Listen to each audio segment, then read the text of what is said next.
This Transformers 96 here with a just a kind of review of variants, toy variants. I have a Marvel Universe, what is it, Doctor Strange variant. I have a Captain America: The First Avenger Hydra variant, and I have a Star Wars vintage Slave Leia variant. So here you go. So I'm not going to be reviewing the toys. I'm just going to be reviewing what makes them the variant, and just talking about that.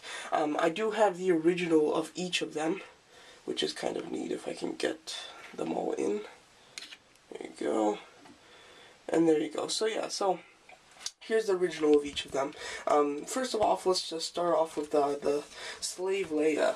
These are all completely in package just because I have the originals and they're the variants. I decided to keep them all in package. So first of all, the toy is exactly the same. And sorry I have her like laying here. It's just on my shelf she's like laying up against Jabba the Hutt like she is in the movie, so I don't want to mess with the pose. But yeah, so the figure is exactly the same. Nothing different with the figure. But what makes this the variant is that sorry, let me just adjust the camera so that you can see it.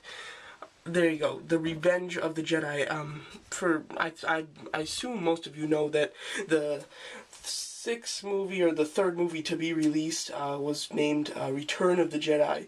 But the original name was Revenge of the Jedi, but they changed it at the last second because they didn't want Jedis seeking revenge, because it wasn't the Jedi way. So they did release toys that said Return, and then they also did release the Revenge variants. Very cool. I'm very interested. I thought that was a really neat way to make it a variant, and a pretty cheap way, because all they had to do was rename the card back. So yeah, so very cool. So I did get that one and an original.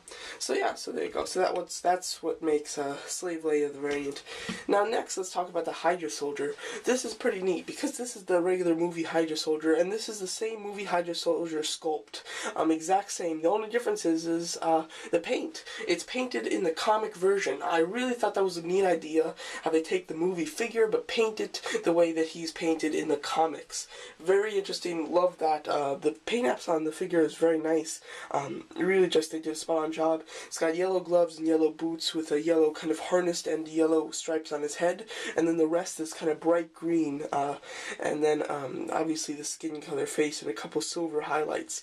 As for the and the weapons are all painted comic-y versions too, and the original is a very dark olive green with some red and black highlights. So yeah, so very cool. I thought that was a neat way to make variants, is to do it comic version. I love that. They should do that more often with movie figures, because that's pretty neat. I found him once, have never seen him again. All of these I got at retail, which is kind of neat, because sometimes variants are hard to find at retail.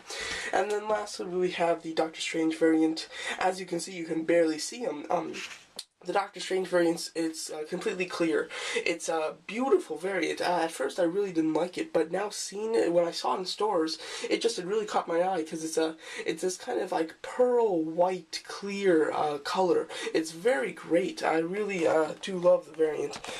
It's a beautiful color. When the light hits it, it kind of gives off this kind of pearl bluish look, which looks awesome. He does have a silver little round thing there, and then his eyes are silver. They're not painted great.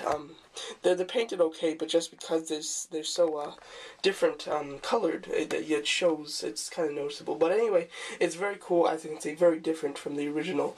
And all these variants are very neat. If you see them in stores, do not hesitate. Pick them up, even if you do have the originals, because the variants are just so cool.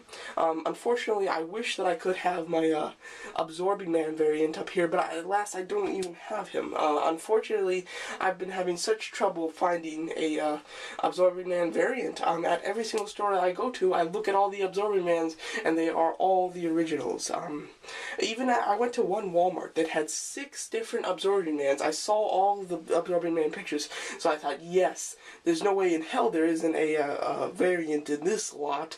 And I went through each and every one. All of them were the skin color. None of them were the metal variants. So I was very disappointed. I even double checked just to make sure, because it blew my mind that they had 6 toys. None of them were the variant. But unfortunately, I cannot get my hands on an Absorbing Man variant, but I will keep looking. But anyway, these are very cool variants, very neat. If you plan on taking the variant out of package, I still recommend these two, but I don't recommend her because the card back is the only thing that makes her a variant. So yeah, but anyway, all the figures individually are really cool as well too. So there you go. That's just my real review of Marvel Universe, Captain America, and vintage Star Wars, Doctor Strange, Hydra Soldier, and Slave Leia variants. Very cool. Thanks for watching.